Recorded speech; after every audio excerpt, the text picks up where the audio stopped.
than nothing. Hello, everybody. Welcome back to Squat Cobbler, episode 70. Not quite Betty White numbers yet.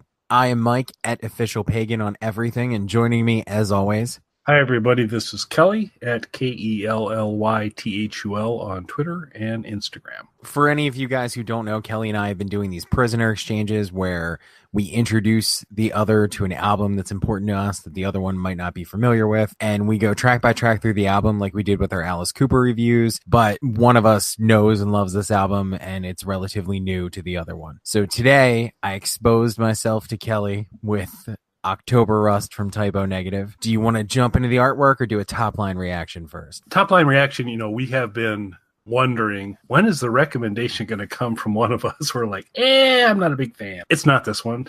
I'm good. I enjoyed this. I do think, much like Trout Mass Replica from Captain Beefheart, this is one that I think I start to like more and more the more I go through it. I haven't had the opportunity to cycle through it as much as I would have liked, but overall, again, this is something I was very unfamiliar with in terms of a group and all that. This was a good listen, some very interesting moments in the album, and something I wouldn't have come across without your recommendation. So thanks, and overall, I have a positive reaction. I was worried for a second there. The way you did the setup, I was like, oh man, this is going to be the one? Nope, it wasn't. So I'm glad to hear that you liked it. This is an album that I really love. And Typo Negative is sort of an interesting band for me. So they have their roots in metal and hardcore. And then, with lineup changes and going in different directions, they went into more of like a goth, doomy metal kind of thing under the name Typo Negative, and started to get a lot of success that way. And October Rust is actually their second best-selling album. The one that most people really get into is an album called Bloody Kisses, which is their most successful. Personally, I like October Rust a little bit more. Some people aren't as into it because it is made up largely of ballads and comparatively is not as heavy as the records that came before it. It's a record that I really like, though. And from a personal standpoint, because we've been talking a lot about live music, to me, Typo Negative was one of the greatest live bands.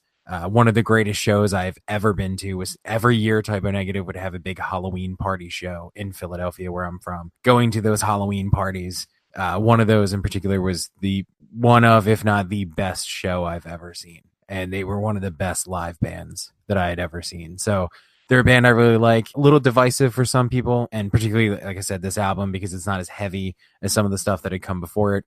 You don't know that, though, because you're not familiar with the band. So what did you think of the artwork, sir? I liked it quite a bit. I mean, a pretty creative cover, photographic, thorns, black and green, definitely eye-catching. So you had that moment with the cover to kind of do something to capture. I don't know 100% on alignment with the music within, but this is definitely something that's going to catch your eye. So Typo Negative, for their album, they're known for their album covers, and particularly their first few albums had some interesting, distinctive artwork on them, particularly their album Slow, Deep, and Hard. If you look at it in a Rorschach kind of way and stare at it, or more of a magic eye photo sort of way, it's a blurry, indecipherable image at first, and the more you stare at it, you start to figure out what it is pretty quickly. So this is, compared to what had come before it, a tame sort of step back of an album cover, the thorns and all, but I really liked it, especially when it first came out. I thought it was a really striking image. There was a lot of stuff coming out at that time with particularly in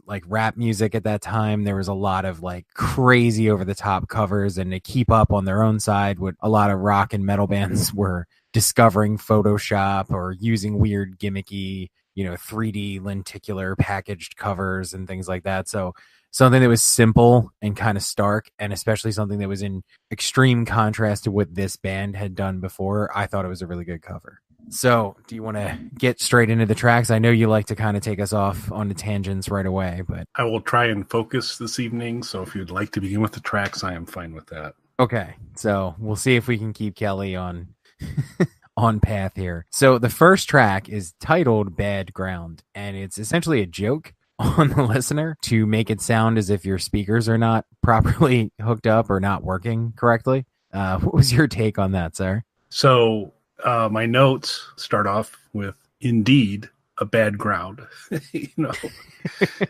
and so I was like, oh, okay, so this is interesting start to it, which as we get into the next track, things get resolved immediately. But I was like, okay, yeah, this is a very accurately titled song, because indeed this is a bad ground. You're like, what the hell is he making me listen to?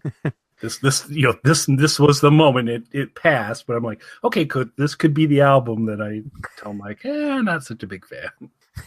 For any of the kids listening, this album came out before the advent. It was 1996 when this came out, so before streaming music and iPods and things like that. So the idea when you were listening to this on some sort of physical product was to give you the impression that your speakers were broken or that your physical copy of it was bad in some way. Also, something that's worth noting, so CDs were the top format at the time that this came out, and the band's concept behind this, and I remember seeing interviews with them around that time where they talked about this, and this is something that'll sort of come up throughout the album. They came up with the idea of filling the entire CD of what was available on commercially stamped CDs at the time, not on duplicated discs, but the actual foil stamped CDs, and they wanted to fill up the entire space that was available on a CD. So that's why you get like an intro, you get background, a little jokey intro, but then they kind of play with that more. The album overall has sort of a dark tone to it, but the band themselves have a good sense of humor, and that kind of plays out throughout it because there are some very long songs on here that just abruptly end as you go through, of their way of sort of playing around with the idea that they had, 73 or 74 minutes or whatever it is to fill the exact amount of time with. So as you go through it, certain tracks just seem to abruptly cut off, and yet they still, put in joke things like this. And that's sort of a sense of humor that runs through the album, which is one of the things I really liked about Type O Negative. So that brings us to that right after Background, there is a little spoken word segment of them explaining that your CD/speakers are not broken, that they were just playing a joke. And then they proceed to downplay what you're about to hear on the album, saying that they just took the money to make it to get high and mess around. So were you relieved when Background ended? I appreciated the clarification.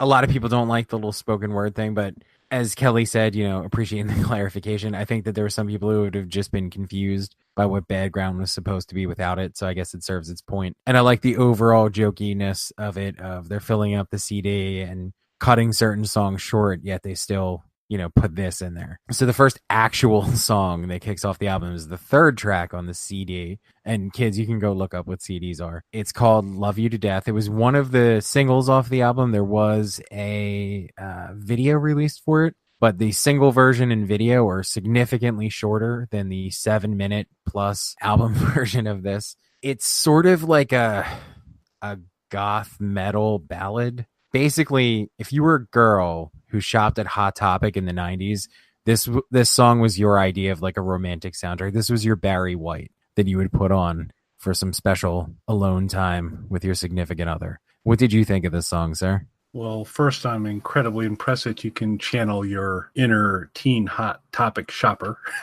to kind of capture that. Very impressive on that. So, like this song, it starts off, so I'm new to all of this, and it begins to kick in, and I go, oh, I'm getting kind of hints of Gary Newman-ish kind of sound at the very, very beginning, hints of it. And then as the vocals first start off, I go, I'm almost getting a Psychotica vibe for a second. And then all of a sudden it revs up and becomes a Type O Negative from there, and they kind of own the space a little bit more. But it's a good song. Couple little hints of different kind of flavors to begin with, and then they kind of drive into their unique sound. I like this song quite a bit. Glad to hear that, sir. So the next song on the album, the second song, the fourth track, is Be My Druidess. So what's a little bit different about the song from a typical Type O Negative song is, particularly on the verses, there's some like groove metal elements to it without sort of stepping into the proto new metal sound that was starting to pop up before rap metal like took over in the tail end of the 90s and the beginning of 2000s. Like, they never sound like that, but still managed to kind of work a groove into the verses, which they hadn't really done up until this point. Kelly's not familiar with them, so he doesn't know that, but that's unique to this track. So my notes start off with garage bandy bounce with distortion. So I think that's a little bit of that, what you're talking about. And I believe this will be the last. There's also, again, a few hints of a Gary Newman vibe to it as well. I really love the underlying kind of guitar riff that holds us together quite a bit. I think it's really cool. The I'll Do Anything chorus punch is nice, and and it has a thigh call out, which has become the hallmark of all Mike Belinsky recommendations. So there's that. We're not talking about thighs. I probably didn't recommend it. Yeah, so that's kind of a go-to for Mike. Actually, and I went back and forth a little bit, but I basically decided this actually is my favorite song on the album. Interesting. So I actually have in my notes that I was going to ask you, and you brought it up, so it feels appropriate. The refrain of the song, would that be potential tattoo material for you? No. I'm not going to say it because I don't want to get us hit with the explicit tag. Spoiler alert, though, there's a song coming up that may very well need a visit from Cobbler Ren. I feel like you know which one it is. Yeah, Cobbler could check in for I'm not even going to go out of my way to be graphic about it. It's just you can't talk about it without getting the explicit tag. The way it goes. So I didn't do it. That's the important takeaway from that. All right. So the next song on this album is Green Man. There's a little bit of a folky sort of influence that I hear on this song, which makes sense when you hear the title and you think sort of, outdoorsy, folky elements. And the best of my knowledge off the top of my head, you never heard anything like that from Typo Negative prior to this. And again, this album isn't really, there's no really heavy or fast songs on there. It gets loud at points. But if you listen to some of their earlier stuff, and particularly the pre-Typo Negative stuff that members of this band were involved in, which were just straight metal and hardcore bands, this album in particular is a huge departure from where they had been going up until that point. So, bringing in that little bit of folk element to it, if you were a longtime fan of these guys or even a fan of Typo Negative, it's a little bit jarring, but it fits in with the record really nicely, I think. So a lot of what you've said, it's lyrically some cool moments. The autumn in her flaming dress kind of thing is very, very cool from a lyrical standpoint. It is very pastoral. And towards it, there's almost a British invasion vibe to it a little bit, particularly at the very, very end. Kind of listened to the whole album, kind of enjoyed the music from there, and then went back and did a little bit of research and found that Peter Steele, who's the main writer of all this, previously to being in a band, or maybe simultaneously, was also working in the forestry kind of industry. And correct. So there's a little bit of a callback to that as well. So that was all very cool from there. So it's a good song. It definitely kind of brings some of that vibe into it. It definitely does have that kind of nature feel to it with a little bit of British invasion pop going towards the end. So that brings us to Redwater Christmas Morning, and that is MOURN morning. So it's important to note that I've always hated Christmas music from the time that I was a kid. Hated Christmas music.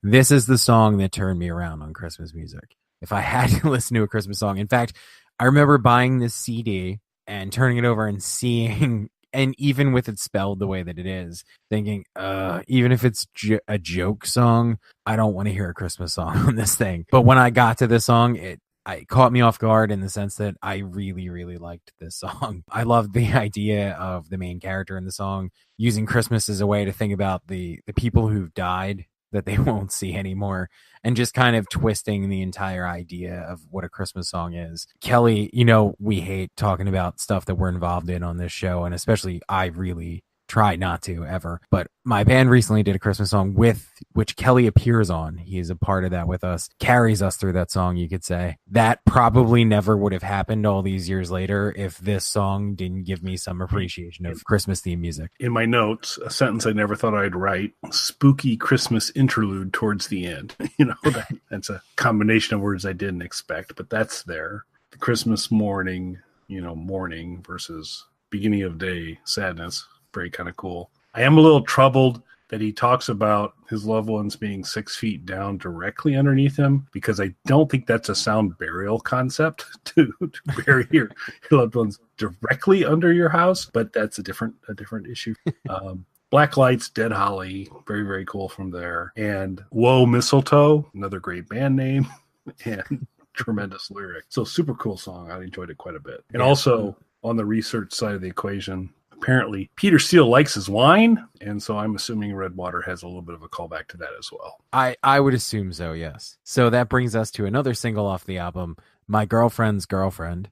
There was also a music video for this, just slightly trimmed because this is a song that clocks in at a more radio-friendly length. I don't know if that was something that they had in mind when they made this, but the album prior, so their first couple of records were not particularly commercial. The record that came out prior to this, though, which was called Bloody Kisses, had an unexpected radio hit on it, and that album ended up going platinum. So this was following up, a huge commercial success in their career. So I don't know if they had that going in mind, like, hey, we need one song that's in the 3 to 4 minute range and has like a catchy beat and chorus to it. One thing that's worth noting though, so I had sort of an unidyllic childhood and was raised in part by my grandparents. So the times that I was at my grandparents, of course, they were subjected to my music. My grandmother loved this song. So Kelly, going through this album, what song do you think your mom or a mother figure in your life would have loved the most? For my grandmother, was My Girlfriend's Girlfriend. I assume my grandmother was just super into Three Ways. But for you, Kelly, what would your mom have gravitated to on this? I did not anticipate that question. I'm going to have to reflect for a moment and look at the rest of the album. I think Mom would have gone for Cinnamon Girl a little bit later in the album from there, to be honest with you. I don't think this is the song she would have selected. No. No, probably not. So you had shared with me a YouTube playlist with all these songs on it, which included the actual video for My Girlfriend's Girlfriend, which is a really kind of trippy 60s, very cool video to see. You should check it out. We'll include it in the blog post. We're as close as Sweaty Velcro. I'm questioning the physics of that because I'm not sure the strongest Velcro is Sweaty Velcro, but I'm gonna give it a pass. This is a very fun song. It gave Be My Druidess a run for their money in terms of being my favorite song on the album. Very kind of cool song. I enjoyed it quite a bit. The video's great. The lyrics are great on it. I enjoyed it, but I don't think my mom would have. She wasn't a big threesome song kind of lady. Not a big threesome. And there was, again, post-listen, some research. It appears maybe this is a song about someone wanting to up a triad to a quadad would be. So the girlfriend's friend, maybe they're trying to bring in. So, I mean, good for them. Okay, so that takes us to Die With Me. So, like I said, this is an album that is sort of ballady, maybe not in the traditional sense, but, for them, a very ballad sort of centric record. This is one of the softer songs on the album. Big chunks of this song consist mainly of acoustic guitar and vocals. At the end of the track, though, there is a very heavily Black Sabbath inspired sort of jam with the band for the last 40 seconds or so of the song.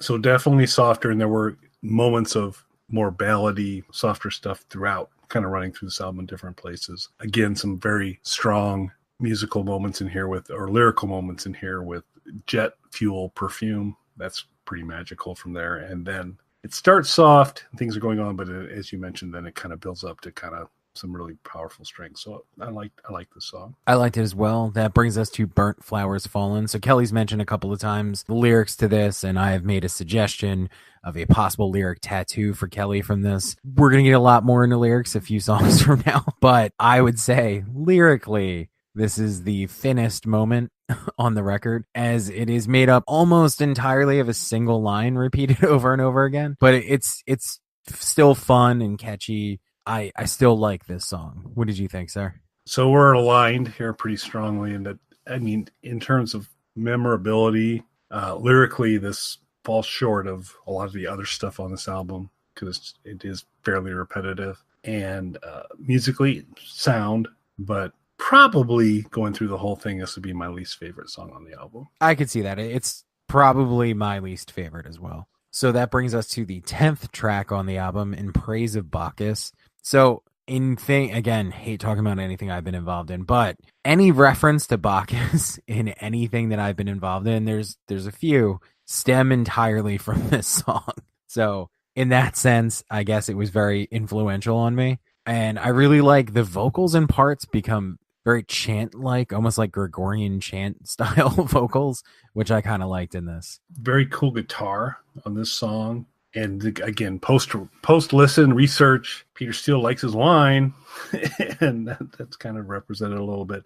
But again, some very, very cool lyrics again, in that this idea of the melted oil painted Brooklyn Bridge. That's some super stuff. So I like this song. I think there's been some stronger stuff before it, but a good song. And it's got a Bacchus mention, so thumbs up to that. All right, so that brings us to Cinnamon Girl. This is a cover song from a little-known artist. Hold on, let me check my notes here. Neil Young. I don't know if you ever heard of him, Kelly. Former member of Hanson, I believe. Yes, I've heard that. So one of the things that Typo Negative is known for is that many of their albums have included a cover song, and they're known for their interesting selection of cover songs and their approach to them sometimes. So on the album prior to this, Bloody Kisses, which was, again, their sort of mainstream breakthrough album, they had covered Summer Breeze. So this was another sort of interesting selection for them to take on. And after that, though, they started kind of going in different directions.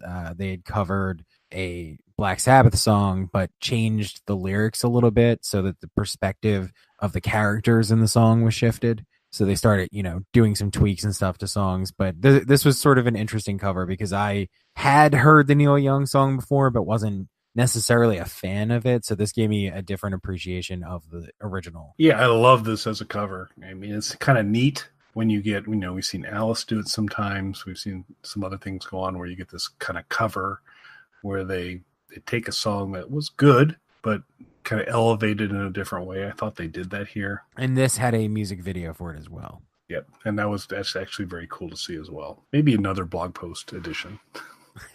Okay, so that brings us to The Glorious Liberation of the People's Technocratic Republic of Finland by the combined forces of the United Territories of Europa, the shortest song on the album, clocking in at just over a minute in length. There's not a lot going on here. It's more of a segue between tracks. Musically, it's heavier and probably, ironically, more in line with what a lot of people thought they were going to get on this record, which is why some people would choose Bloody Kisses over this as their favorite album. Although, like I said in the beginning, I would argue that this is the superior album. It's definitely musically, technically superior to Bloody Kisses, but it does lack this sort of heavier, doomy, echoey sound that the previous records had. You get a little bit of that on this 1 minute long song. So I came across this title as I came into it, which is actually longer than the song. I like it. I mean, it's instrumental. It's got a little almost of a country feel to it as well. It's very, very short. I feel to a degree you were setting me up because multiple times I have mentioned on various shows what I felt was the Blue Oyster Cult song, The Siege and Investiture of the Castle of Baron von Frankenstein at Wisseria, was one of the longest album titles ever, and this doubles that. And so there's that. It's a good little song. It's kind of cool to have a title longer than the song itself. So I liked it. Yeah, it really does take the length that the song takes just to read the title back. So that brings us to Wolf Moon, including Zodiac Paranoia. Hey there, Cobbler Run. So Kelly, he may be busy. I'm going to be delicate, as you are, as I am known to be, as is your want, as I am wont to be. So this is one of my favorite songs on the album. For me, it probably comes down to this or My Girlfriend's Girlfriend. My Girlfriend's Girlfriend probably wins out mostly because it was hilarious to me that my grandmother liked that song. But this is another one of my favorites on the album. So the song. It's about a guy who turns into a werewolf after performing oral sex on a woman while she's having her period. So Kelly, going into this album, is that subject matter that you thought was definitely going to come up on this? So I would declare that unanticipated. And I made choices to concentrate on the werewolf-oriented messaging in the song versus some of the underlying thematics. So we do get lupine, we do get silver bullets, which I'd like to kind of mention. They're there in that song. And I'm going to concentrate on those. There's some major, very cool guitar work on this song. But yeah, an interesting path, shall we say, for this song. But we do get a silver bullets mention, so I'd like to stress that. Right. The werewolf elements exist in this song. So Kelly. Yes, Mike. I'm not going to ask the question, but just a yes or no. So that actually kind of indicates there is a question, but go ahead. No, I feel like you know the question, though. So no, and we can move along. See how delicate I'm being, though? Yeah, you're a delicate flower, Mike. Thank you. I am. See, our listeners would want to know the answer, but they got it. Right. And they got and I did that in the nicest way possible. You're welcome. You're a prince among men. Right. So just for anybody who wants to know, yes, tastes like copper. So the next song is called Haunted. There are a number of bands who were more commercially successful who still cited Lycia as a major influence on them. And Kelly and I have already discussed Ionia from Lycia as one of the Prisoner Exchanges. Typo Negative is a band that has often cite Lycia as a major influence on them. Never before or after this, to me, was it so apparent as on this song. I feel like this is a clearly Lycia influence song. They really wear that influence on their sleeve on this. It has that cold, echoey sound to it throughout. It's also the longest track on the album, cracking the 10-minute mark. So I'm a little disappointed I hadn't made the Lycia connection prior to this conversation, but absolutely it's there. Very cool lyrical moments. Swollen Sun, like that quite a bit. It's a very majestic kind of song. And any song that kind of repeatedly mentions I hate the morning is going to speak to me in a significant way because I hate the morning as well. And then in my notes, I had cool spoken outro, ... Well, wait, that's not the outro because it kind of continued on after that. But there's some kind of cool spoken stuff towards the tail end, not the absolute end, but towards the end. That's very, very cool. So this is one of the stronger songs on the album, in my opinion. Very textured, very cool in a lot of ways, and absolutely harkens back to some Lycia nature. I'd heard this song prior to actually hearing Lycia, so I didn't know that this was something influenced by them, but I had seen interviews and read interviews with Typo Negative and a few other bands where they mentioned Lycia as an influence. So I knew that Lycia existed, but it wasn't until my study session with that young lady in high school that I'd heard them firsthand. So I didn't know how blatantly influenced they were on the song. I like this song a lot. And after this, there is one more track. It's another little spoken word thing that gives you the effect of sort of the tape running out at the end of it, of Peter Steele being abruptly cut off, as a number of the songs do on this. Again, to emphasize the fact that they were trying to fill an entire CD. Any thoughts on that? Kind of a cool way to end the album. I think the kind of humor and kind of pulling people in they did at the very beginning and the end provides a nice continuity. It's a very cool way to end the album. All right. So overall thoughts? So I think it's worth a listen. I think if you have not been familiar with this, you ought to go through. We can include the link to the YouTube playlist that Mike gave me that will let you step through pretty quickly all of this as well. So super cool. So I recommend it. I enjoyed it quite a bit. Well, I'm glad you enjoyed it, sir. I feel like I handled Wolf Moon pretty well. Yeah, I had concerns. You did okay. Thank you. I'm glad you enjoyed it, though, and I'm glad this wasn't the one yet to lose you. Yeah, it'll happen at some point for both of us, but not yet. So that's cool. Yeah. All right. Well, thank you for listening, everyone.